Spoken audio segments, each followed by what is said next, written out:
You just gotta say the shahada.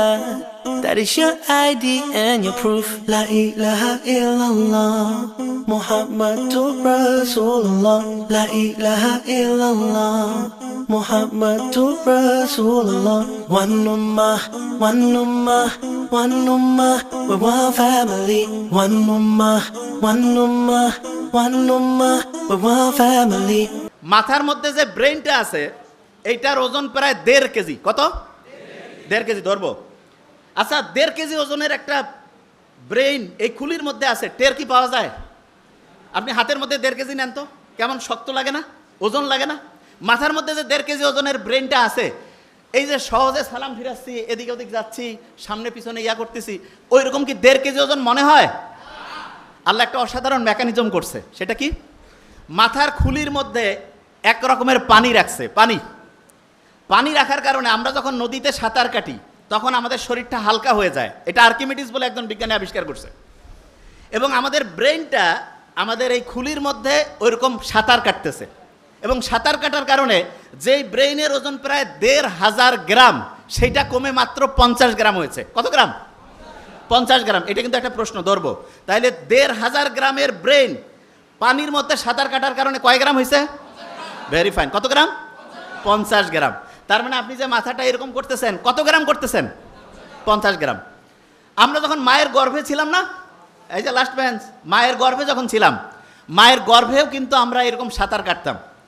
এবং আল্লাহ এত scientific, মায়ের গর্ভে যখন আমরা ছিলাম মাকে লাথি মারতাম, গুতা মারতাম, কিন্তু মা যে কষ্ট করতো, এই জন্য মায়ের আলাদা একটা মর্যাদা আল্লাহ দিয়েছেন। এবং মুহাম্মদ সাল্লাল্লাহু আলাইহি ওয়াসাল্লাম তো আমরা এটা জানি যে সম্মান করব কার? মায়ের, তারপরে কার? মায়ের, তারপরে কার? মায়ের, তারপরে কার? বাবার। তার মানেটা কি? তার মানে যে যত বেশি পরিশ্রম করবে, যে যত বেশি কষ্ট করবে, তার মর্যাদা আল্লাহ তত বাড়ায় দিবে। আমরা যারা মুসলমান সমাজের আছি, আমাদের সবচেয়ে শ্রেষ্ঠ একটা বৈশিষ্ট্য হইতে হবে চেষ্টা করা, পরিশ্রম করা। 1 নম্বর বৈশিষ্ট্য কি হবে? চেষ্টা করা, পরিশ্রম করা। পরিশ্রম আর চেষ্টা করার যে স্টাইলটা, সেইটা আল্লাহ আমাদের গোটাল ডেইলি রুটিনের মধ্যে অলরেডি দিয়ে দিয়েছেন। কীরকম? মুসলমান যারা 5 ওয়াক্ত নামাজ পড়ে না, 5 ওয়াক্ত ফজর যখন আমি নামাজ পড়ি, নামাজ পড়ার পরে আমরা অনেকে মূর্খ, তো নামাজ পড়ার পরে ইচ্ছা মতো ঘুমাই গেলাম, তার লাভটা কি হলো? আল্লাহ নামাজ পড়ার পরে আমাদেরকে পরিশ্রমে যাওয়ার জন্য সবচাইতে বেশি হচ্ছে উদ্বুদ্ধ করছে। নামাজ শেষ করো, তারপরে তোমার জীবিকা অন্বেষণে বের হয়ে যাও। জীবিকা অন্বেষণ মানেটা কি? স্টুডেন্ট যারা, সে কি টাকা ইনকাম করবে? নো, তার প্রধান কাজ কি? পড়াশোনা করা। তাইলে আমি ফজরের নামাজ যখন পড়লাম, তারপরে আমার প্রথম কাজ কি হবে? পড়াশোনা করা। কি করা? পড়াশোনা। পড়াশোনার ক্ষেত্রে সবচেয়ে ভালো বুদ্ধি যেটা, সেটা হচ্ছে আগে কোরআন পড়ে নিব। যেমন প্রফেসর মুখতার আহমেদ স্যার বলছেন, আমি তো শুনে খুব মজা লাগলো আজকে, যে আবু হুরায়রা রাদিয়াল্লাহু তাআলা আনহুর যে খেয়াল থাকতো না, তখন মুহাম্মদ সাল্লাল্লাহু আলাইহি ওয়াসাল্লামকে এসে বললো যে আমার তো খেয়াল থাকে না। মুহাম্মদ সাল্লাল্লাহু আলাইহি ওয়াসাল্লাম কী করলেন?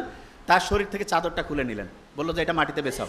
এরপরে মুহাম্মদ সাল্লাল্লাহু আলাইহি ওয়াসাল্লাম একটু সেখানে দোয়া পরে একটা ফু দিলেন, বা ওনার হচ্ছে লালার থেকে কিছু জিনিস দিলেন।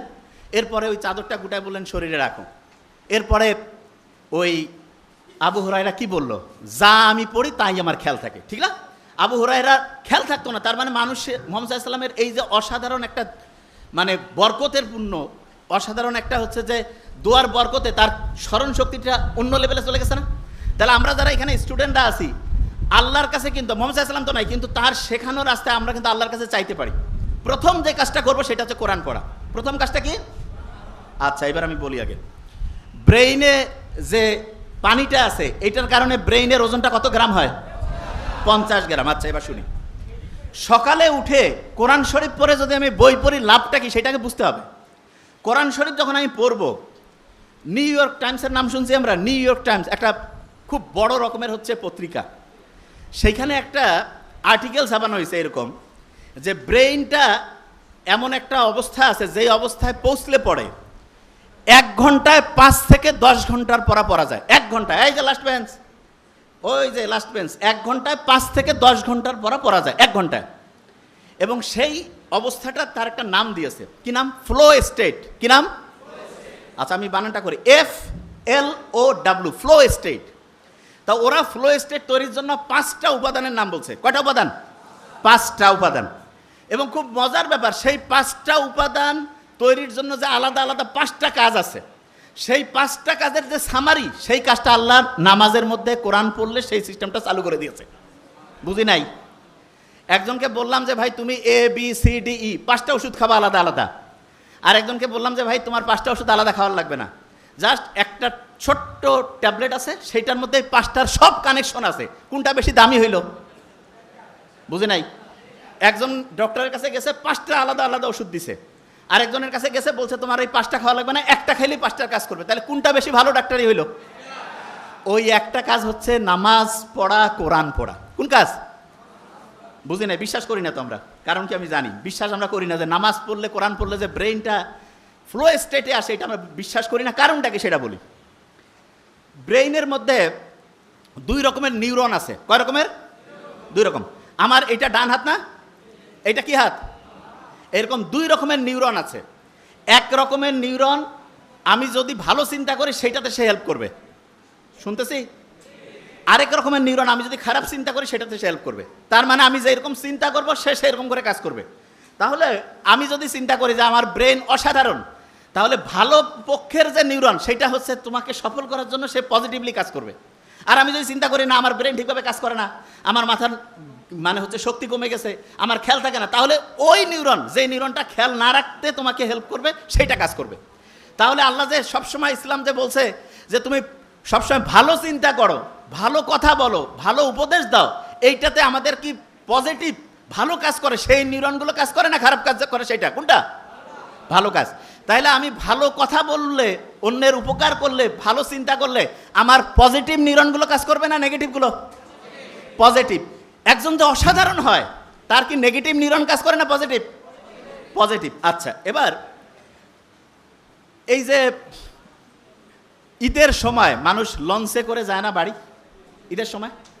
তা আগে তো ঈদের সময় দেখা যাইত লঞ্চ এত বেশি জ্যাম প্যাক থাকতো যে মানুষজন হচ্ছে যে মানে জায়গায় পাইতো না। তা এক নাস্তিক, সে আল্লাহ তো মানে টানে না, সে পাশে কয়েকজন মুসলমান তাদের সাথে গল্প করতেছে যে আল্লাহ কি বানাইছে। বলছে কেন?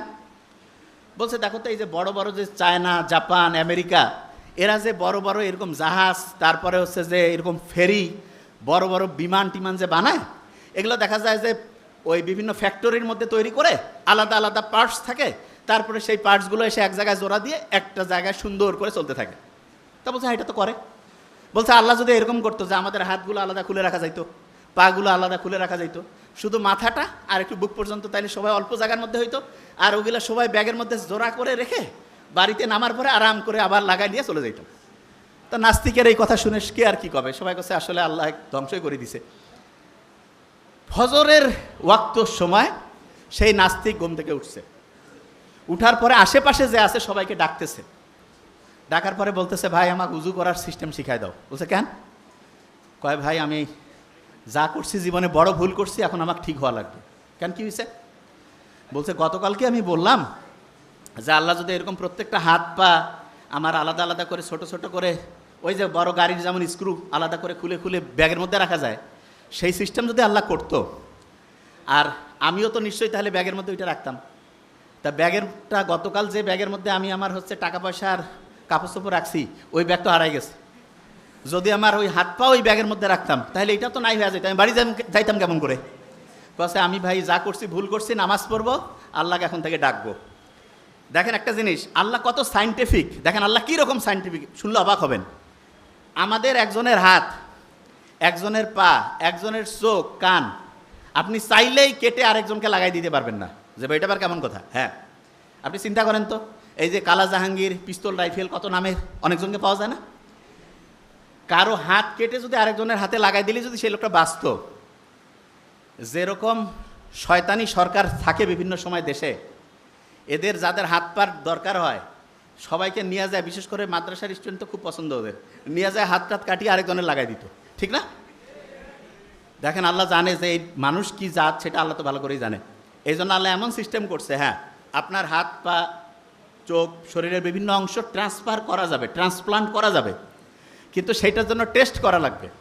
এবং সবচেয়ে ভালো হয় হচ্ছে দেখা যায় সাধারণত যার সাথে রক্তের এবং অন্যান্য গ্রুপগুলো ম্যাচিং হয় তাদের জন্য ভালো হয়। তাই এইটা সাধারণত আত্মীয় স্বজন, নিজের ফ্যামিলি বা কাছের সম্পর্কের যাতে তাদের ভালো হয়, অন্যরাও হইতে পারে, তবে টেস্ট না করে যদি লাগাই দেন যেই লোকটা বাঁচার কথা ছিল 6 মাস, সে দেখা যাবে যে 6 সপ্তাহে মরে গেছে। বুঝতে পারছেন আমার কথা? দেখেন আল্লাহ কি সাইন্টিফিক্যালি অ্যারেঞ্জ করছে জিনিসটা। আল্লাহ বানাইছে এই শরীরটা। অনেকে বড় বড় বিল্ডিং, কম্পিউটার এগুলো দেখে মনে করো ওরে বাপরে বাপ কি জিনিস বানাইছে। আপনি শুনলে অবাক হবেন, আপনার এই যে হাতের মধ্যে যে একটা ছোট্ট কোষ আছে না, কোষ, সারা পৃথিবীতে যত সম্পদ আছে এখন সবগুলো যোগ করে একটা কোষ বানাইতে পারবেন, একটা কোষ। বুঝেন নাই তো? আপনার আমার শরীরে প্রায় 1 লক্ষ ট্রিলিয়ন, মানে এটাকে আমি আসলে সহজ করে না বললে তো বুঝবেন না, আমি আগে ব্রেনটার কথা বলি, নোবেল যেটা বলে গেছে 86 বিলিয়ন, তার মানে 1 বিলিয়নে 100 কোটি, এরকম 86 দিয়া মানে 100 কোটির মতো 86টা, বুঝতে পারছেন? এইরকম শুধু এই যে খুলির মধ্যে আছে, আর সারা শরীরের কথা বাদে দেন, এই খুলির মধ্যে যেটা আছে তার একটা কোষ বিজ্ঞানীরা যত টাকা পয়সা আছে সবগুলো খরচ করে বানাইতে পারবে না, এখন পর্যন্ত চিন্তাই করা যায় না। বিজ্ঞানীরা করছে যে না এটা হচ্ছে অটোমেটিক নেচার থেকে আসছে, কারণ আজ এটা বানাইতে পায় না, তখন কয় যে এটার ব্যাখ্যা খুঁজে পাওয়া যাচ্ছে না। এই যে ডারউইন যে আছে না, বলছে যে বান্দর থেকে আসছে, বিশ্বাস করেন মিথ্যা কথা।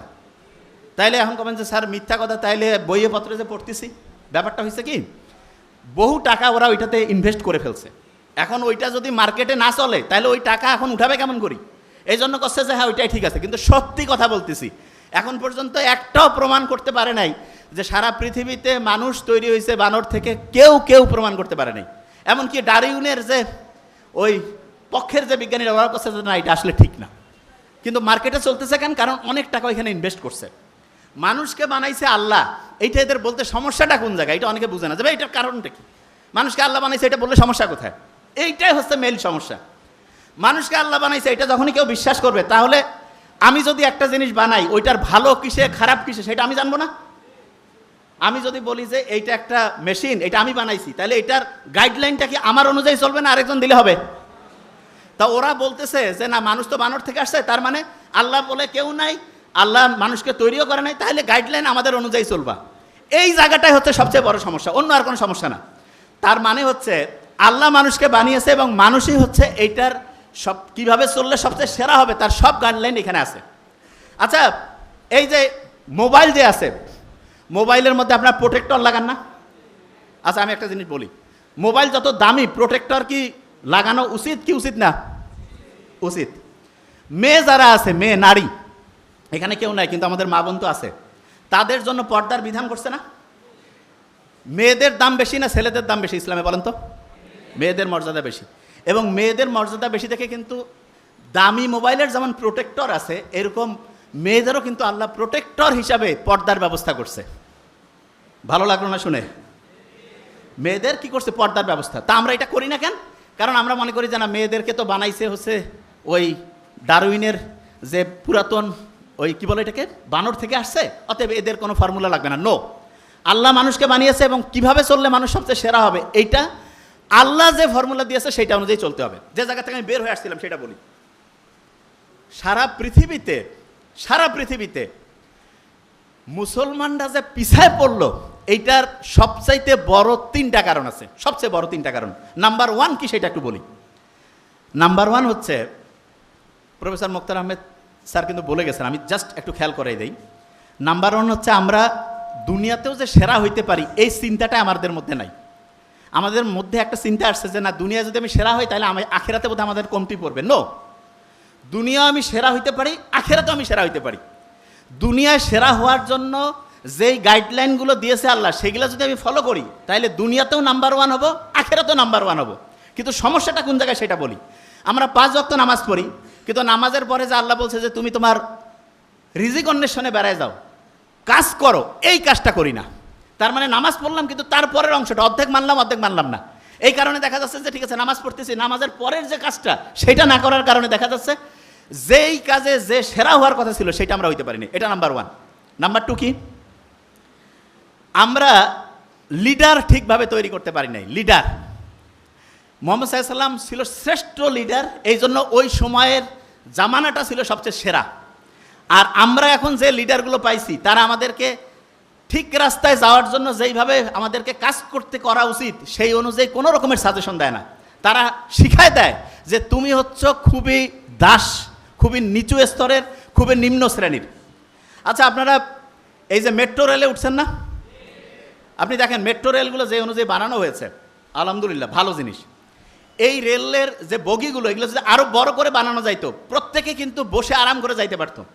কিন্তু এমনভাবে বানানো হয়েছে কিছু লোক বসতে পারবে, অনেকেই দাঁড়ায়, ঠেলাঠেলি করে পাশাপাশি করে যায়, ঠিক না? এবং অনেক মানুষজনও বলে যে না, আমাদের দেশে এত লোক কেমন করে সুবিধা দিবে। আপনি শুনলে অবাক হবেন, সবচেয়ে বেশি লোক যে জায়গায় আছে, মানে কি সন্দেহ আছে? 1 টাকা চুরি করতেন, আমরা এটা জানি না? তাইলে ওনাকে যদি আমরা একটা এলাকার দায়িত্ব দিতাম, জাস্ট এক্সাম্পল হিসাবে বলতেছি, তাহলে ওই এলাকায় যদি কোনো চুরি না হইতো, কোনো যদি কন্ট্রাক্টর 2 নাম্বারই করতে না পারতো, যারা সরকারি চাকরিজীবী তারা যদি 2 নাম্বারই না করতো, যারা হচ্ছে সিন্ডিকেট ব্যবসায়ী তারা যদি এটা কন্ট্রোল না করতো, তাহলে ওই এলাকার লোকজনের জীবনযাত্রা ভালো হইতো না খারাপ হইতো? ভালো। আমরা মূল জায়গাটায় হাত দেই নাই। মূল জায়গাটা কোনটা? সৎ লিডার দরকার। সৎ লিডার হইলে প্রত্যেকের লাভ হবে, প্রত্যেকের। আচ্ছা, আপনি কি জানেন যে গোটাল বাংলাদেশটা একটা ফ্যামিলির মতো? কিসের মতো? আচ্ছা, আপনার ফ্যামিলিতে যদি একজন খুব ভালো লোক থাকে, ফ্যামিলির যে সদস্য, যে সৎ, টাকা চুরি করে না, শ্বশুর বাড়ির টাকা পাঠায় না, শ্বশুর বাড়ি বলতে বুঝাচ্ছি যেখানে থাকার কথা সেইখানে না দিয়ে অন্য জায়গায় পাঠাচ্ছে, এইরকম না হয়ে যদি একটা অনেস্ট ছেলে যদি আপনার পরিবারটা নিয়ন্ত্রণ করে, তাহলে ওই পরিবারটা ভালো চলবে, নাকি আরেকটা পরিবারে একজনকে রাখা হয়েছে, সে টাকা খালি পাচার করতেছে, অন্য জায়গায় দিচ্ছে, কোন পরিবারটা ভালো চলবে? প্রথমটা না দ্বিতীয়টা? প্রথমটা। তাহলে আপনি বলেন, এই গোটাল বাংলাদেশটা তো এরকম একটা দেশ, মানে এরকম একটা পরিবার, এইখানে সবচেয়ে ভালো লোকটা যদি হচ্ছে যে সবগুলো কাজের মেইন কন্ট্রোলটা যদি দেওয়া যায়, তাহলে দেশটাকে আস্তে আস্তে ভালোর দিকে যাবে না খারাপের দিকে? ভালোর দিকে। আচ্ছা, তাহলে প্রথম কাজ বলছি নামাজের পরে অন্য কাজটা করা। দ্বিতীয় কাজ যেটা আমি বলছি সেটা কি? সৎ লিডার নির্বাচন করা। কি কাজ? সৎ লিডার। আচ্ছা, তৃতীয় কাজটা খুব ইম্পর্টেন্ট। প্রত্যেকের যে ব্রেইন আছে, ব্রেইন, এইটাকে সর্বোচ্চ ভালোভাবে ব্যবহার করা, সর্বোচ্চ ভালোভাবে। লাস্ট বেঞ্চ, ওই যে আমরা প্রত্যেকে এখানে মাথায় টুপি দিছি না? আমেরিকার যে হচ্ছে যে ওই আর্মি বাহিনী আছে, তারাও কিন্তু মাথায় এরকম ক্যাপ দেয়, দেখছেন আপনারা? আমরা যে টুপি দিছি, আমি যদিও দেইনি, কিন্তু আপনারা যারা দিয়েছেন, এইটা কিন্তু নকল করে দেখা গিয়েছে যে বিভিন্ন দেশের যে আর্মির যে বাহিনীগুলো আছে, তারা কিন্তু এটা নকল করতেছে। কেন? তাদের এটা হচ্ছে সেফটির জন্য, সিকিউরিটির জন্য ভালো। আমি অবাক হয়েছি যে ইসলামের যতগুলো নিয়ম আছে, এক এক করে আমরা এখনই প্রমাণ করবো ইনশাল্লাহ, প্রত্যেকটা নিয়মের মূল কাজ হচ্ছে আমাদের ব্রেনটাকে ভালো করা। ব্রেনটাকে কি করা? ভালো। এক এক করে যাই, ধরবো কিন্তু এখন। আচ্ছা, আপনি যখন অন্যের প্রশংসা করেন, তখন আপনার মনটা খুশি হয়, যে শুনতেছে তারও খুশি লাগে না? এইরকম অন্যের প্রশংসা করলেন, অন্যের সম্বন্ধে একটা ভালো জিনিস বললেন, যে শুনতেছে তারও ভালো লাগতেছে, আপনারও ভালো লাগতেছে। কেন জানেন? ওই সময় অক্সিটোসিন ক্ষরণ হয়। কি ক্ষরণ হয়? অক্সিটোসিন রক্তের যে নালীগুলো আছে না, এগুলোকে পরিষ্কার করে। কি করে? রক্তের নালীগুলো। আচ্ছা, আপনি কি জানেন যে রক্তের নালী যদি পরিষ্কার হয়, ব্রেন ঠিকভাবে যদি পুষ্টি পায়, তাহলে আমাদের ব্রেনটা ভালোভাবে কাজ করবে না খারাপভাবে? ভালো। এটা নাম্বার 1। আচ্ছা, আপনি চিন্তা করেন তো, আপনি মায়ের দিকে সুন্দরভাবে তাকাইলেন, ইসলামে আছে না, মা বাবার দিকে যদি আন্তরিকতার সাথে তাকাও, তাহলে দেখা যাবে যে একটা কবুল হজের, এরকম আমি জানি না এটা ঠিক না বেঠিক, যে হজের সওয়াব বলে, অনেকে বলে এটা থাকতেও পারে, নাও থাকতে পারে, কিন্তু মা বাবার দিকে আন্তরিকতার সাথে যদি কেউ তাকায়, তখন আমাদের শরীরে অক্সিটোসিন ক্ষরণ হয়। কি ক্ষরণ হয়? বলি না কেন? অক্সিটোসিন। এবং মা, ওনারও শরীরে অক্সিটোসিন ক্ষরণ হয়। তাহলে তখন হয় কি, মায়ের যে রক্তের নালীগুলো আছে না, এগুলো পরিষ্কার হয়, আমাদের যে রক্তের নালীগুলো আছে এগুলো পরিষ্কার হয়। লাভটা কি? মা বাবা হার্টের সমস্যা থেকে মুক্ত থাকে, মায়ের শরীরের কর্মদক্ষতা বাড়ে, আমাদের শরীরেও কর্মদক্ষতা বাড়ে। বুঝাইতে পারছি? আচ্ছা, ইসলামকে হাসি মুখে কথা বলতে উৎসাহিত করে নাকি মুখ গোমরা করে? আচ্ছা, একটু সবাই হাসি তো এমনিতে, ভালো লাগে না?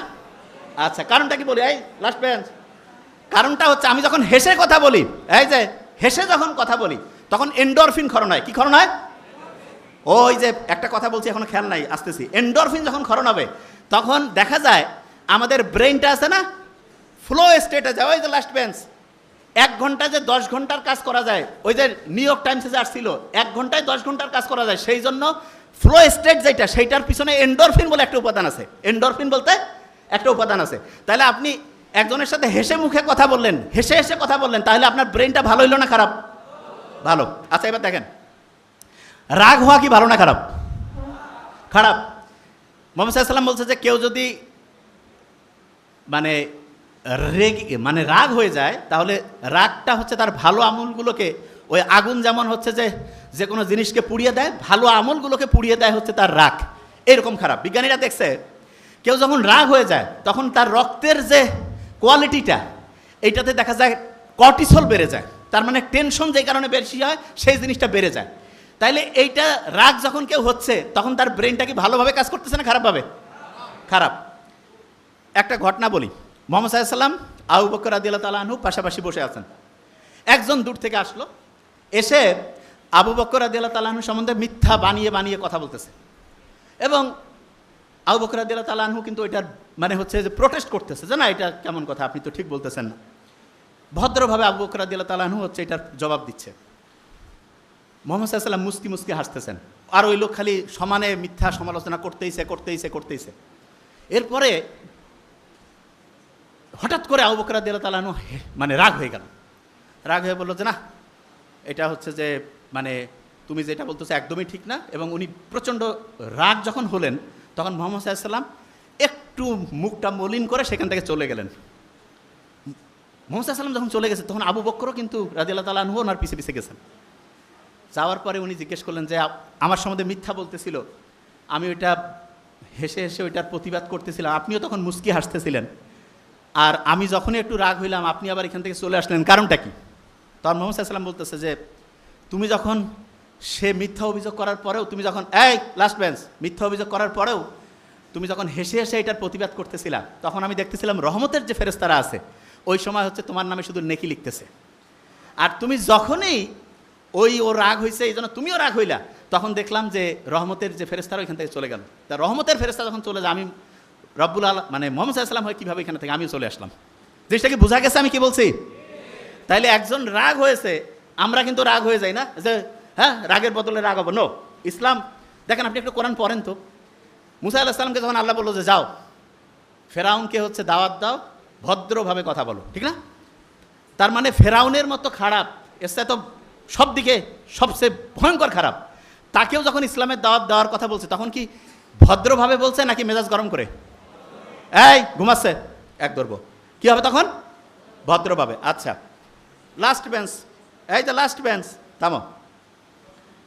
আমাদের ব্রেইনটা যে আছে না, এইখানে কি এক রকমের পানি আছে না নাই? আছে।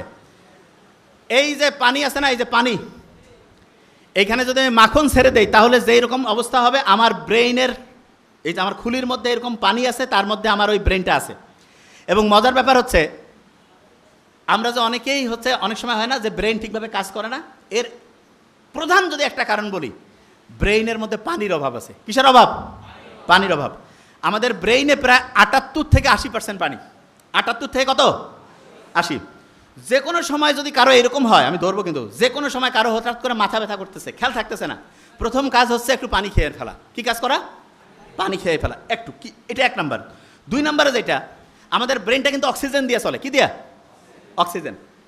আমরা প্রতি মুহূর্তে অক্সিজেন নিচ্ছি।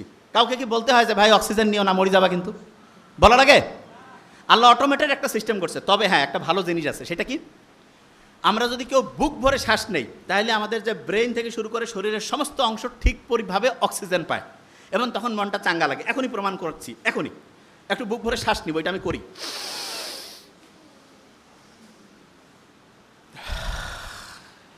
নাক দিয়ে নেওয়া লাগবে কিন্তু, হ্যাঁ।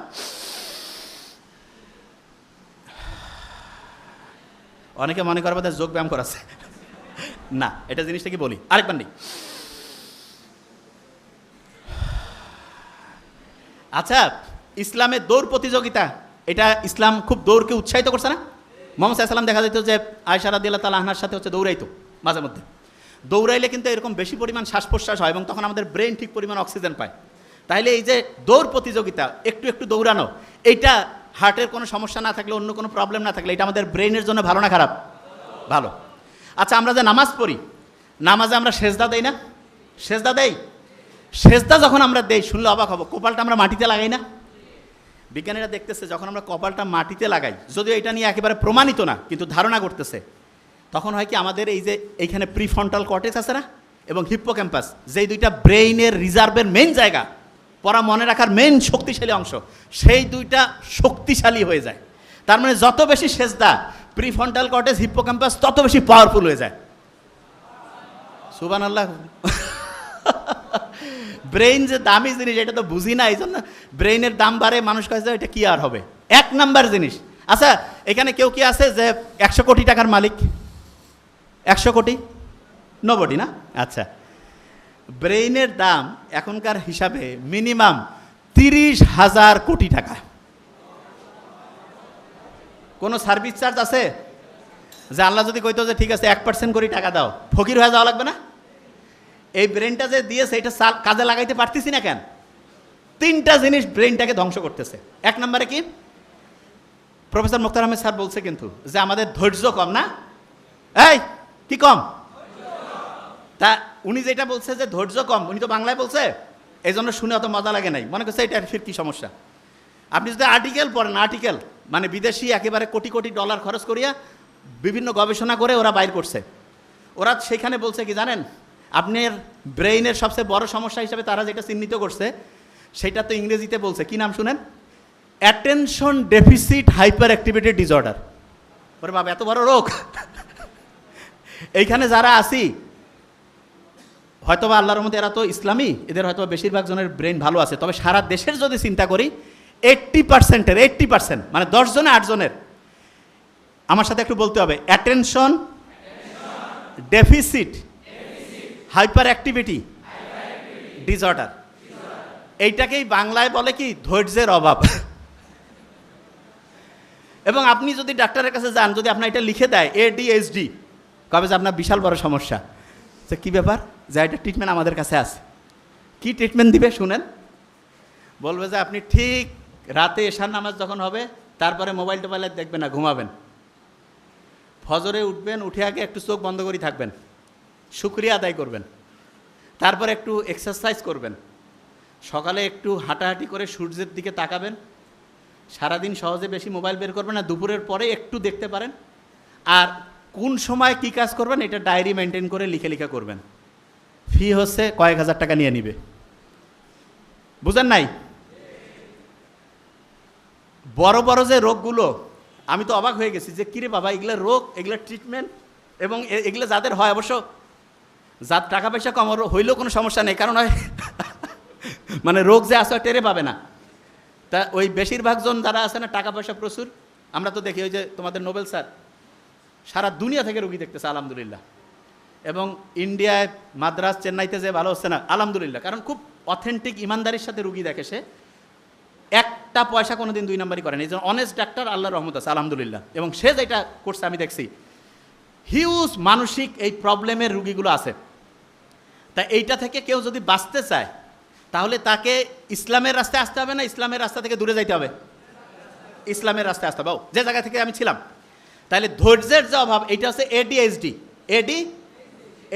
Attention deficit hyperactivity disorder. আচ্ছা, আমরা যে নামাজটা পড়ি, নামাজ যে পড়ি, এইটার সবচাইতে বড় গুরুত্ব হচ্ছে ব্রেইনটাকে ফোকাস দেওয়ার ক্যাপাসিটি বাড়ানো। ব্রেইনটাকে কি করার ক্যাপাসিটি বাড়ানো? ফোকাস দেওয়ার। আচ্ছা, বর্তমান পৃথিবীতে সবচেয়ে বেশি টাকা আছে ধনী লোক, একটা নাম বলেন তো, কে? Elon Musk. Very nice. 1835 সালে জন্ম নিয়েছে আমেরিকায় একজন এরকম ধনী লোক ছিল, যার নাম অ্যান্ড্রু কার্নেগি। কি নাম? Andrew Carnegie. তা উনি ব্যবসা বাণিজ্য যেইটাই করে খালি কোটি কোটি কোটি কোটি টাকা ইনকাম করে। আমেরিকার যে হচ্ছে গোয়েন্দা বাহিনী আছে না, তারা চলে গেছে তার কাছে, যে বলতেছে যে কী ব্যাপার, আপনি এত টাকা ইনকাম করতেছেন, সব কাগজপত্র আমাদেরকে দেখান। উনি সব কাগজপত্র দিয়েছে। কাগজপত্র দেখার পরে কোনো জায়গায় কোনো 2 নম্বরই ধরা পড়ে নেই। তখন ওনাকে জিজ্ঞেস করছে যে আপনি যে এত অসাধারণভাবে ব্যবসা করতেছেন, এটার পিছনে রহস্যটা কি? ধরবো কিন্তু এখনই, ওই যে লাস্ট বেঞ্চ। তা উনি তখন বলতেছে যে রহস্য হচ্ছে আমি যে কোনো একটা বিষয়ে 5 মিনিট মনোযোগ দিতে পারি। শোনান আগে মন দিয়ে, কয় মিনিট মনোযোগ দিতে পারে? এই লাস্টের বেঞ্চ টুপি, কয় মিনিট মনোযোগ দিতে পারে? 5 মিনিট। ভেরি ফাইন, এই যে স্মার্ট ছেলে, 5 মিনিট। আচ্ছা, ওই সময় যারা ছিল সবাই কাছে 5 মিনিট, এটা তো কোনো কাজে না। তা বলছে ঠিক আছে, আপনারা আসেন, মনোযোগ দেওয়ার টেস্টিং হচ্ছে। যারা ওই সময় আমেরিকার বড় বড় প্রতিষ্ঠানে, ওই সময় মোবাইল টোবাইল তো ছিল না, ব্রেন ভালো ছিল, চেষ্টা করছে, তারা 1.5 থেকে 2 মিনিট পরিমাণ একটা বিষয়ে মনোযোগ দিতে পারছে। আর অ্যান্ড্রু কার্নেগি 5 মিনিট পারত। আমরা যারা মুসলমান, তারা যদি মন দিয়ে নামাজ পড়ি, দৈনিক যত রাকাত নামাজ পড়ি, এটা যদি মন দিয়ে পড়ি, তাহলে আমাদের মনোযোগ দেওয়ার যে ক্যাপাসিটি, এইটা অ্যান্ড্রু কার্নেগির চেয়ে বেশি হবে না কম হবে? তাইলে টাকা ইনকাম করা কি কোনো কঠিন কাজ হবে? অনেকে টাকার পিছনে দৌড়ায়, জীবনে টাকার পিছনে দৌড়ে টাকা পাওয়া যায় না, কারণ দুনিয়ার নিয়ম আছে যেটার পিছনে দৌড়াবা সেটা তুমি পাবা না। তাহলে ভাই কাজটা কি? তোমার সবচেয়ে শক্তিশালী অস্ত্র হচ্ছে ব্রেন। এই ব্রেনটা সবচেয়ে পাওয়ারফুলভাবে আল্লাহ বানাইছে, এইটা শুধু তোমার ওই পাওয়ারটা ধরে রাখতে হবে। এবং ধরে রাখার জন্য যেই যেই বুদ্ধি দরকার আল্লাহ সবগুলো বুদ্ধি দিয়েছে, কিন্তু আমরা ধরে রাখতে পারি না কেন? কারণ আমরা নিয়মটা কেন মানতেছি সেটাই বুঝি না। আমি যখন নামাজে দাঁড়াবো, নামাজে মনোযোগ দিলে এইটা ব্রেইনের ফোকাস করার যে ক্যাপাসিটি, ফোকাস, আচ্ছা ফোকাস জিনিসটাকে আমি বলি। এই যে ক্যামেরা আছে না, ক্যামেরাটা আমি যেই দিকে টার্গেট করব, ছবি কি ওইটার আসবে না অন্য জায়গায় আসবে? তাইলে আপনি যেই জিনিসটা টার্গেট করবেন আপনি ওই জিনিসটা পাবেন না অন্য জিনিস পাবেন? আচ্ছা আপনি যদি টার্গেট করেন যে আমি আমার ব্রেনটাকে ঠিকভাবে ভালোভাবে কাজে লাগাবো এবং এইটাকে কাজে লাগিয়ে আমি আমার জীবনে অসাধারণ কিছু করব, তাইলে আপনি এটা পারবেন কি পারবেন না? পারার জন্য নামাজটা 5 ওয়াক্ত যখন পড়বো তখন তো শুকরিয়া আদায় করবোই, তার সাথে এটাও চিন্তা করব যে আমার অ্যাটেনশন দেওয়ার, ফোকাস দেওয়ার যে ক্যাপাসিটি সেটা বাড়তেছে। ক্লিয়ার? আচ্ছা রোজা রাখি না আমরা? আপনি কি জানেন যে আমাদের শরীরটা প্রতি মুহূর্তে কিন্তু এরকম বিভিন্ন সময় হচ্ছে আবর্জনায় ভর্তি হয়ে যায়। এইটাকে পরিষ্কার করার জন্য রোজার চাইতে ভালো কোনো সিস্টেম বিজ্ঞানীরা এখন খুঁজে পায়নি। অনেক সমস্যা শারীরিক বিজ্ঞানীদের কাছে যায়, মানে যারা ডক্টর তাদের কাছে যায়, তারা বলে আপনি না খেয়ে থাকেন। কি করে বলেন না? কি করে? না খেয়ে থাকা। এই যে আমরা সকাল থেকে সন্ধ্যা পর্যন্ত না খেয়ে থাকলাম, এতে কি আমাদের শরীরটা পরিষ্কার হইল না অপরিষ্কার? কি হইল? পরিষ্কার। আচ্ছা অন্যের গীবত করা, এটা নিজের মৃত ভাইয়ের মাংস খাওয়ার চাইতে খারাপ না? আচ্ছা আপনি আমাকে বলেন তো, আপনি যদি অন্যের গীবত করেন তাহলে বিজ্ঞানীরা এখন দেখছে আমাদের যে প্রিফ্রন্টাল কর্টেক্স, হিপ্পোক্যাম্পাস, এইটার কার্যকারিতা কমে। তার মানে ব্রেইনের যেই জায়গাটা পড়া মনে রাখতে হেল্প করে, পরীক্ষায় উত্তর লিখতে হেল্প করে, সেই জায়গাটা ধ্বংস হয়ে যায় অন্যের সমালোচনা করলে। আল্লাহ যে অন্যের সমালোচনাকে, গীবতকে এতটা মানে হচ্ছে যে বলা যেতে পারে যে নিষিদ্ধ করেছেন, এতটা যে নিরুৎসাহিত করেছেন, এটাকে আমাদের ব্রেইনের জন্য ভালোর জন্য না খারাপের জন্য? ভালোর জন্য। ক্লিয়ার? আচ্ছা মেডিকেলে যারা যারা পরীক্ষা দিবে, এখানে আছে না অনেকে? অনেকে আছে ভার্সিটিতে পরীক্ষা দিবে। একটা বুদ্ধি শিখাই দেই, একটা বুদ্ধি শুধু, তাহলে পড়া একদম ক্লিয়ার হয়ে যাবে। প্রত্যেকে এটা নোট করে ফেলি, খুব ইম্পর্টেন্ট। 2 মিনিটের মধ্যে গোটাল জিনিসটা প্যাকেট করে ফেলবো ইনশাল্লাহ। সেটা কি? মেডিকেল অ্যাডমিশনে 5টা বক্স আছে। কটা বক্স? 5টা বক্স। 5 ওয়াক্ত নামাজের মতো 5টা বক্স। একটা হচ্ছে ফিজিক্সের বক্স, একটা কেমিস্ট্রি, একটা বায়োলজি, একটা ইংলিশ, একটা সাধারণ জ্ঞান। আপনি সারা দেশের মধ্যে ফার্স্ট হইতে পারবেন যদি আপনি প্রত্যেক দিন 5টা বক্সে 1 মিনিট করে হইলেও পড়েন।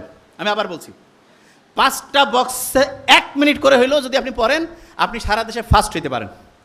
প্রথম থেকে পড়তে হবে, প্রথম থেকেই। আজকে শুনলেন ফিজিক্সের box, chemistry, biology, English, general knowledge, 5টা বক্স আছে। প্রত্যেক বক্সে মিনিমাম কয় মিনিট হইলেও পড়বেন বলেন না? অনেকে লজ্জা পাচ্ছে যে 1 মিনিট পরে কী হবে, ঠিক না? শোনেন, আপনি যখন 1 মিনিট পড়বেন না, আপনার একটা জিনিস বলে দিই। আপনারা যখন ফেসবুকে যান, কি চিন্তা করেন যে আমি 1 মিনিট যাবো আর ঘুরে আসবো, ঠিক না? এটা তো ফেসবুকে যাওয়ার সময় কিন্তু স্যার এরকম করে যে 1 মিনিট যাই ঘুরে আসতেছি। ও আল্লাহ, 1 মিনিট যাওয়ার পরে 2 ঘন্টা কোন দিক দিয়ে গেছে ওর খেয়ালই নাই। আর পড়ার সময় কি করে যে একবারে 3 ঘন্টা পড়বো।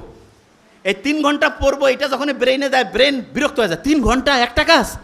ওই যে প্রফেসর মোত্তাহামি স্যার বললো না যে একজনকে বলছে এই বই পড়া, কয় না ভাই আমার ধৈর্য নাই, পারবো না। তো একটানা 3 ঘন্টা যখন পড়তে দিব, ব্রেন পছন্দ করবে না। তাহলে কি করা লাগবে? ব্রেনকে বলবো আমি 1 মিনিট পড়বো। মজার ব্যাপারটা কি জানেন? আপনি যখন 1 মিনিট পড়বেন তখন মনে হবে 2 মিনিট, 3 মিনিট, 5 মিনিট। ইসলামে এই জন্য একটা খুব অসাধারণ কাজ আছে, আমল ছোট হইলেও দৈনিক অল্প অল্প অল্প করে করো, বলছে না? আচ্ছা আমরা যখন ট্রাভেলিংয়ে যাই তখন কসরের নামাজ আছে না? আমি বলি কি পড়াশোনার ক্ষেত্রেও কসরের পড়া আছে। কীরকম? ঈদের দিন কোনো প্রোগ্রাম, কোনো জায়গায় কোনো হচ্ছে দুর্ঘটনা ঘটছে, ওই দিন কসরের পড়া পড়বো। কিসের পড়া? কসরের পড়া মানে কি সেটা বলি। ধরেন নামাজ আপনি যতটুকু নর্মালি পড়েন তার 4 ভাগের 1 ভাগ ধরেন পড়লেন, কথার কথা সব মিলে। তা আপনি দৈনিক মনে করেন যে 4 ঘন্টা পড়েন। যেই দিন আপনার পড়ার কোনো মুড নাই, মন মেজাজ খুব খারাপ, সেই দিন কসরের পড়া। কসরের পড়া মানে আধা ঘন্টা, 20 মিনিট, 15 মিনিট আমি পড়বই পড়বো। ক্লিয়ার? তাহলে বলেন তো কসরের পড়া ঈদের দিনও আমি পড়বো 15 মিনিট, 20 মিনিট, তার বেশি পড়লে সমস্যা নেই, কিন্তু মিনিমাম 15 থেকে 20 মিনিট আমি পড়বই পড়বো। ক্লিয়ার? তাহলে এখন থেকে যতদিন আমি বেঁচে থাকবো কসরের পড়া থাকবে আমার। মানে যেদিন আমার পড়া নাই সেই দিন আমি কয় মিনিট পড়বো? বলি না কেন? 15 থেকে 20 মিনিট পড়লে হবে। আচ্ছা, যে জিনিসটা বলতেছিলাম যে আমাদের যে ব্রেইনের যে নিউরনগুলো আছে এগুলো ভালো কাজে শক্তিশালী হয় আর খারাপ কাজে হচ্ছে ধ্বংসের দিকে যায়। এই জন্য ইসলাম সবচেয়ে ভালো কাজগুলোকে উৎসাহিত করছে, খারাপ কাজগুলোকে আস্তে আস্তে পিছাই দিয়েছে। আচ্ছা, অন্যায়ের প্রতিবাদ করা এটা ইসলামের সবচেয়ে একটা বড় কাজ না? সবচেয়ে বড়। স্টুডেন্ট যারা আছে সারা দেশের, তার মধ্যে এই যাত্রাবাড়ির স্টুডেন্টদের কিন্তু আলাদা একটা ইতিহাস আছে। গত বছরের এই দিনে আমার খেয়াল আছে, আমাদের পেজে আমরা দেখছি সারা দেশে হাসিনার সময় যে অনাচার অনিয়ম ছিল সেইটার বিরুদ্ধে যে প্রচণ্ড সংগ্রাম, সেটার সূচনা হয়েছে ওই আবু সাইদ আর মুগ্ধকে দিয়ে, আর পরিণতিটা আনছে কিন্তু যাত্রাবাড়ির এই এলাকার মানুষজন, এটা জানি আমরা। এবং যাত্রাবাড়ির যে শিক্ষার্থীরা এবং এখানকার যে মানুষজন যে অসীম সাহসিকতা দেখাইছে, বাংলাদেশের নতুন এই স্বাধীনতার ইতিহাস যখন লেখা হবে তখন যাত্রাবাড়ির একটা আলাদা অধ্যায় থাকবে। এবং একটা স্টুডেন্টের সবচেয়ে সেরা কোয়ালিটি কিন্তু ভালো স্টুডেন্ট হওয়ার চাইতে বেশি কোনটা জানি? অন্যায়ের প্রতিবাদ করা। কিসের? অন্যায়ের প্রতিবাদ। তা আমরা যারা এখানে আসি, মেডিকেলে তো আমরা চান্স পাওয়ার জন্য পড়বই। মেডিকেলে কয়টা বক্স আছে? 5টা। প্রত্যেক দিন প্রত্যেকটা বক্স 1 মিনিট হলেও কি করব? পড়ব। আচ্ছা, যারা ঢাকা ইউনিভার্সিটিতে পরীক্ষা দিবে, ঢাকা ইউনিভার্সিটি ইংলিশ বাংলা সাধারণ জ্ঞান আছে কারা কারা? একটু হাত উঁচু করি। আচ্ছা, ভেরি ফাইন। হ্যাঁ, ঢাকা ইউনিভার্সিটির 3টা বক্স আছে। কয়টা বক্স? একটা ইংলিশের বক্স, একটা বাংলার বক্স, একটা হচ্ছে জেনারেল নলেজের বক্স। প্রত্যেক দিন প্রত্যেকটা বক্স 1 মিনিট হইলেও পড়বো। কয় মিনিট? আগে 1 মিনিট দিয়ে শুরু করো, দেখবে আস্তে আস্তে বাড়তেছে ইনশাআল্লাহ। যারা মেডিকেল ঢাকা ইউনিভার্সিটি 2টাই দিবে, তাহলে তার টোটাল কয়টা বক্স পড়া লাগবে? কয়টা? 8টা না, 6টা পড়লেই হবে। কারণ ইংলিশ সাধারণ জ্ঞান মেডিকেলও আছে, শুধু বাংলা বক্সটা আলাদা পড়লেই তার 6টা বক্স পড়লে 8টা বক্সের পড়া হয়ে যাবে। ক্লিয়ার? বুঝতে পারছে? আচ্ছা, আজকে থেকে একটা বুদ্ধি করব, প্রত্যেকেই হাত উঁচু করি। 5 ওয়াক্ত নামাজ পড়ি না? প্রত্যেক নামাজের আগে 5টা করে এমসিকিউ পড়ব, নামাজের পরে 5টা করে এমসিকিউ পড়ব। প্রত্যেক নামাজের আগে উজু করে কয়টা এমসিকিউ পড়ব? নামাজের পরে কয়টা পড়ব? তাহলে 5 ওয়াক্ত নামাজে উজু করে 5 5 25, নামাজের পরে 5 5 25, দৈনিক কয়টা এমসিকিউ হবে? কয়টা? 50। হাত নামাই। 1 মাসে কয়টা হবে? 1 মাসে 1500। 1 বছরে খুব কঠিন হয়ে গেল। 18,000। কত? ঢাকা ইউনিভার্সিটির পরীক্ষায় যদি 12 থেকে 14,000 এমসিকিউ কারো মাথায় থাকে, সে নিশ্চিত করে চান্স পাবে, নিশ্চিত। তাহলে প্রত্যেক নামাজের আগে যদি হচ্ছে 5টা এমসিকিউ আর নামাজের পরে 5টা এমসিকিউ পড়তে পারি, তাহলে ঢাকা ইউনিভার্সিটিতে চান্স নিশ্চিত হবে কি হবে না? হবে কি হবে না? হবে। আচ্ছা, এবার একটা জিনিস, খুব ইম্পর্ট্যান্ট একটা জিনিস, এই কালো জিরা কারা কারা দৈনিক খাও? হাত উঁচু করো তো। আচ্ছা, অনেকে কালো জিরা খায় না। শোনো, আমি তোমাকে সত্যি কথা বলি, কালো জিরা ব্রেইনের যে ইনফেকশন হয় না, ব্রেইনের খোসর মোসর, এইটা ধ্বংস করতে, এইটার বিরুদ্ধে ফাইট করতে সবচেয়ে ভালো একটা উপাদান হচ্ছে কালো জিরা। কি নাম বলো? তোমাকে বলছিলাম খেয়াল আছে, ব্রেইনের মধ্যে এক রকমের পানি আছে, এই পানিটা সবচেয়ে পছন্দ করে এরকম একটা উপাদান হচ্ছে মধু। কি উপাদান? বিভিন্ন জায়গায় যে ন্যাচারাল যে মধু পাওয়া যায়, সেই মধুটা প্রত্যেক দিন 1 চামচ 1.5 চামচ করে রেগুলার খাবা কালো জিরা দিয়া। দেখবা আল্লাহর রহমতে তোমার ব্রেনটা এত পরিষ্কার থাকবে, এত সুন্দরভাবে চিন্তা করতে পারবে। ওই যে মুক্তার আহমেদ স্যার বললো না যে ফটোগ্রাফিক মেমোরি, ছবি দেখলো, একটা পৃষ্ঠা মাথায় নিল, সাথে সাথে রিজার্ভ হয়ে গেল।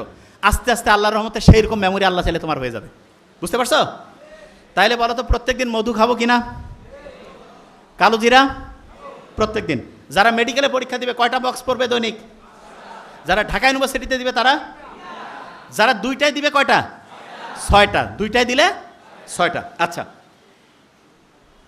হঠাৎ করে মেজাজটা গরম হয়ে যায়, মাথাটা একটু খোঁচর মোচর করে, আসে না এরকম অনেকের? ওই সময় একটা কাজ করবা, সেটা কি বলি? ওই সময় খুব সহজ কাজ, সেটা হচ্ছে কি জানো? চোখ বন্ধ করবা। করো করো, করছো?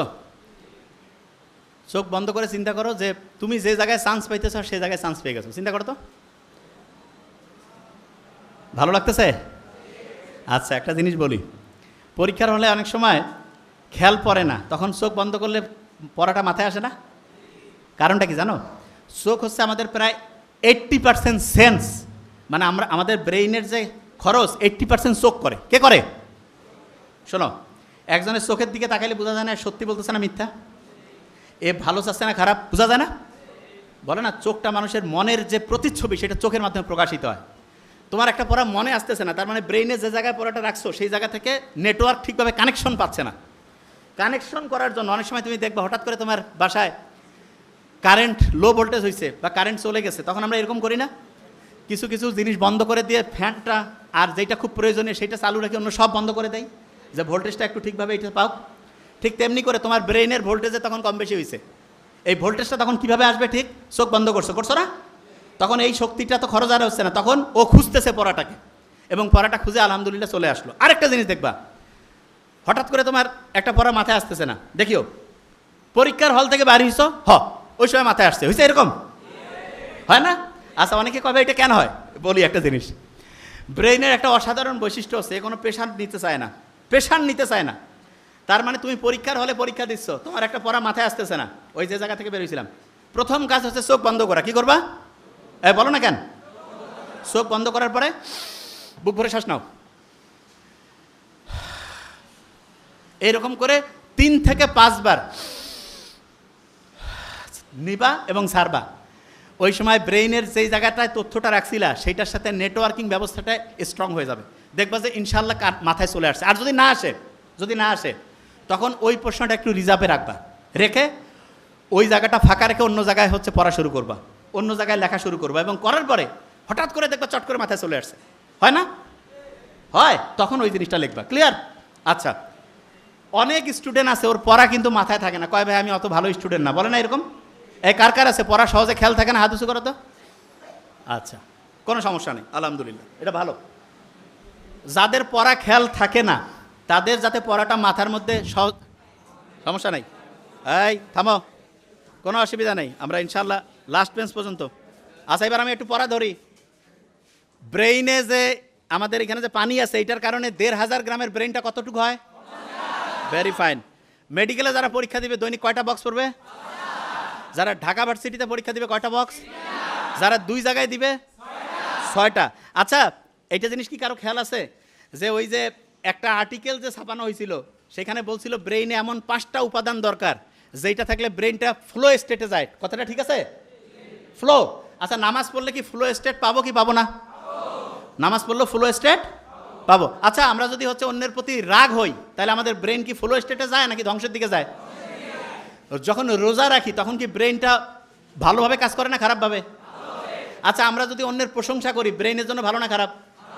মায়ের দিকে যদি আন্তরিকতার সাথে তাকাই ব্রেনের জন্য ভালো না খারাপ? আচ্ছা, নামাজের পরে আল্লাহ বলছে না যে কাজে বের হয়ে যাও নামাজের পরেই, তাহলে নামাজের পরে যদি আমি কাজের মধ্যে চলে যাই এটা কি ব্রেনের জন্য ভালো না খারাপ? আচ্ছা, সকালে যখন আমি ঘুম থেকে উঠি আমার ব্রেইনে ওই সময় কিন্তু হচ্ছে ওই যে ফ্লো স্টেটটা তৈরি হয়। কোন স্টেট? Flow state. এই ফ্লো স্টেটটাকে আমরা আলফা স্টেটের সাথে মিলাইতে পারি। আলফা কি নাম? আলফা। ওই সময় 1 ঘন্টায় 5 থেকে 10 ঘন্টার পড়া যায়, 1 ঘন্টায় 5 থেকে 10 ঘন্টা। আচ্ছা, ফজরের নামাজের পরে ভোর 5টা-6টা থেকে যদি আমি সকাল 8টা-9টা পর্যন্ত 3-4 ঘন্টা পড়ি প্রায় 20-25 ঘন্টার পড়া হয়ে যাবে। কতক্ষণ? এই বলো না কেন? আর রাত জেগে পরে কারা কারা একটু হাত উঁচু করো তো, রাত জেগে? আচ্ছা, অল্প জন, আলহামদুলিল্লাহ। শোনো, রাত জেগে যারা তোমরা পড়ো, এই যে লাস্ট বেঞ্চ, এইটা তোমার ব্রেনের জন্য খুব ক্ষতিকর। ব্রেনের জন্য কি ক্ষতিকর? তাহলে তোমরা আমাকে বলো তো, তোমরা যারা অসাধারণ স্টুডেন্ট হইতে চাও তারা কি রাত জেগে পড়বা না ফজরে নামাজের পরে ওই সময় পড়বা? ফজরের নামাজের। আচ্ছা, যারা অসাধারণ স্টুডেন্ট হইতে চাও তারা কি অন্যের উপর রাগ হবা কি হবা না? অন্যের কি সমালোচনা করবা নাকি হচ্ছে প্রশংসা?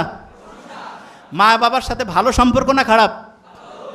আচ্ছা, নামাজের আগে এবং পরে উজু করলাম তারপরে পড়লাম, নামাজ পড়লাম তারপরে পড়লাম, এটা ব্রেনের জন্য ভালো না খারাপ? ভালো।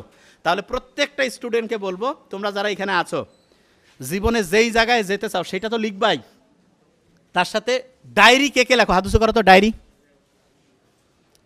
আচ্ছা, বুঝতে পারছি। আচ্ছা, শোনো আগে, এই শোনো মন দিয়ে, একটা ওয়াদা করো আজকে থেকে, একটা। হার্ভার্ড বিজনেস স্কুলের নাম শুনছো? হার্ভার্ড। সেইখানে এরকম হল রুম ভর্তি হচ্ছে স্টুডেন্ট ছিল, তাদেরকে জিজ্ঞেস করলো যে তোমরা জীবনে কে কি হইতে চাও এটা লিখছো কারা কারা? তা দেখা গেল প্রতি 100 জনে, ওই যে কয়েকজন হাত উঠিয়েছে, ভেরি ফাইন, প্রতি 100 জনে 13 থেকে 14 জন বলছে হ্যাঁ আমরা জীবনে কী কী হইতে চাই সেটা লিখছি। তারপরে বলছে যে ওই জিনিসগুলো অর্জন করার জন্য কী কী করবা এই পরিকল্পনা সহ কারা কারা লিখছো। দেখা গেছে প্রতি 100 জনে 3 থেকে 4 জন লিখছে। 10 বছর পরে ওই স্টুডেন্টদের হচ্ছে কেরিয়ার অ্যানালাইসিস করা হলো যে কে কোন জায়গায় কতটুকু সফল হয়েছে, কী অবস্থায় আছে। যারা কিছু লেখে নাই, জীবনে কি করতে চায়, তাদের জীবনে যেই অবস্থায় ওই সময় ছিল, যারা লিখছিল তারা তাদের চাইতে প্রায় 5 গুণ পর্যন্ত ভালো অবস্থায় ছিল যারা লিখছে। আর যারা পরিকল্পনা সহ লিখছে যে আমি এইটা সফল হওয়ার জন্য এইটা করব, এইটা ব্যর্থ হইলে এইটা করব, এইটার পরে এইটা করব, তারা প্রায় 10 থেকে 12 গুণ বেশি সফল হয়েছে, বেশি সাকসেসফুল হয়েছে। তাইলে আমরা যারা এখানে আসি, এই জিনিসটা খুব ইম্পর্ট্যান্ট। যেই জিনিসটা তুমি হইতে চাও সেটা ইনশাল্লাহ তুমি 10 গুণ পর্যন্ত হইতে পারো, অসাধারণ জায়গায় যাইতে পারো। এইটা তোমাকে মাথায় থাকলে হবে না, এটা লিখতে হবে। এটা কি করতে হবে? আচ্ছা এবার হাত উঁচু করো তো, সত্যিকার অর্থে আজকে গিয়েই লিখবা, আজকে গিয়েই লিখবা। কারা কারা হাত উঁচু করো তো? এই ওই লিখবে না, আজকে গিয়ে লিখবে কারা? ভেরি নাইস, আজকে গিয়ে লিখবে না? ওকে, ভেরি ফাইন। এই প্রত্যেক দিন আগামীকালকে কি করবা এটা রুটিন অনুযায়ী লিখে ফেললে, এই প্রত্যেক দিন আগামীকালকে কি করবা এটা রুটিন অনুযায়ী যদি লিখে ফেলো, তাহলে তোমার কাজের যে গতিটা আছে না, এটা 25 থেকে 40% পর্যন্ত বেড়ে যায়। কত পার্সেন্ট? না এটা বুঝাইতে পারিনি। এই লাস্ট মেসেজ এটা শুনো আগে। এই তোমরা যারা অসাধারণ স্টুডেন্ট হইতে চাও তাদের এই 1 নম্বরে এই কাজটা করতে হবে। সেটা কি? কি হইতে চাও সেটা লিখে ফেলতে হবে। কি করতে হবে? লিখে ফেলতে হবে। এবং আগামীকালকে কি করবা এটা রুটিন আকারে লিখবা। রুটিন, আচ্ছা রুটিনটা অনেকে করতে পারে না, যে কীভাবে রুটিন করবো একটু বলে 1 মিনিটে। আগামীকাল ধরো যে ভোর 5টা থেকে 6টা আমি ধরো যে ফিজিক্স পড়বো, 6টা থেকে 7টা ধরো ইংলিশ পড়বো, 7টা থেকে 8টা ধরো বায়োলজি পড়বো। 1 ঘন্টা করে করে রাখছি না? 1 ঘন্টা কিন্তু একটানা পড়বা না, 20-25 মিনিট পড়বা, 5-10 মিনিট রেস্ট, আবার 20-25 মিনিট পড়বা, 5-10 মিনিট রেস্ট। ওই যে রেস্ট নেওয়ার যে টাইমটা আছে ওই সময় ব্রেইনের জন্য যেটা ভালো, এই ঘুমাচ্ছে, ব্রেইনের জন্য যেটা ভালো, এই ব্রেইনের জন্য যেটা ভালো সেটা করতে হবে। সেটা কি? বলো তো, বুক ভরে শ্বাস নেওয়া এটা ব্রেইনের জন্য ভালো না খারাপ? তাইলে ওই 5-10 মিনিটের যে রেস্ট, সেই সময় বুক ভরে শ্বাস নিলে কি লাভ হবে না ক্ষতি হবে? পানিটা ব্রেইনের জন্য ভালো না খারাপ? ওই সময় যদি একটু পানি পান করি ভালো না খারাপ? ব্রেইনের জন্য কুসুম কুসুম গরম পানি ভালো, একটু গরম পানি, কুসুম কুসুম গরম পানি এটা খাবো। আচ্ছা ব্রেইনের জন্য হাঁটাহাঁটি করা ভালো, হাঁটাহাঁটি করা কি? তাহলে আমি যেই সময় 20-25 মিনিট পড়লাম, পড়ার পরে যে রেস্ট টাইমটা, ওই সময় প্রথম যে কাজটা করবো বুক ভরে শ্বাস না, বলি বুক ভরে। দ্বিতীয় হচ্ছে পানি পান করা, কি কাজ? তৃতীয় হচ্ছে একটু হাঁটাহাঁটি করা, কি করা? আর যখন পানি পান করবা একটু বিসমিল্লাহ বলে পানিটা খাবা, আলহামদুলিল্লাহ বলবা। আলহামদুলিল্লাহ বললে তো ব্রেনের প্রিফ্রন্টাল কর্টেক্স, হিপ্পোক্যাম্পাস খুব খুশি হয়ে যায় এবং অসাধারণভাবে সে কাজ করতে পারে। ক্লিয়ার? তাহলে সামনে যতজন শিক্ষার্থী আছে আমরা এটা কিন্তু একটা পরীক্ষামূলক করতে পারি। সেটা কি? যারা এটা আয়োজন করছে অসাধারণভাবে একটা খুব বিশাল প্রোগ্রাম করছে আলহামদুলিল্লাহ, তাদেরকে বলবো যারা যারা এখানে উপস্থিত ছিল তাদের একটু লিস্টটা তোমরা পারলে একটু লিখে রাখবা। এবং এটা এরপরে 5 বছর পরে এরা জীবনে কে কোন জায়গায় গেল আমরা যদি একটা প্রমাণ করি, নিশ্চিত করে বলতে পারি যারা এটা করবে তাদের লাইফটা অন্য গড়পড়তা স্টুডেন্টের চাইতে 10 থেকে 12 গুণ বেশি ভালো হবে। তার মানে যারা এখানে আসি প্রত্যেকটা শিক্ষার্থীকে বলবো যে ভাই তুমি যে এতক্ষণ কষ্ট করেছিলা, এটার মেইন লাভটা হবে তখন যদি তুমি একটা কাজ আজকে থেকে শুরু করো। সেটা কি? ডায়েরিতে লিখে ফেলবা যে জীবনে কি হইতে চাও। জীবনে কি হইতে চাও অনেকে বিশ্বাস করতেছেন, আমি বডি ল্যাঙ্গুয়েজে কথা কথা এটা কেমন কথা লিখলে হবে, বিশ্বাস করা হবে। পৃথিবী যে ঘুরতেছে বিশ্বাস হয়? কই দে, অনেকে মূর্খ লোক রিক্সাওয়ালা বা অন্য যারা জিজ্ঞেস করে কয় ভাই মাথা খারাপ হয়ে গেছে, কই পৃথিবী ঘুরে? কারণ আর মাথায় এটা আসবে না, পৃথিবী ঘুরতেছে কই কিছুই তো দেখি না, কয় ভাই আপনারা মাথা ঘুরে, এরকম বলবে। তা তুমি লিখলে সফল হবা, এটা কি বিশ্বাস করো? এত আসতে লিখলে সফল হবা না ব্যর্থ হবা? যদি সফল হইতে চাও তাহলে তোমার পরিকল্পনাটা কি লিখবা কি লিখবা না? লিখবা। আচ্ছা প্রত্যেকে ডায়েরিতে লিখে ফেলবা এবং শোনো টার্গেটটা বড় করো।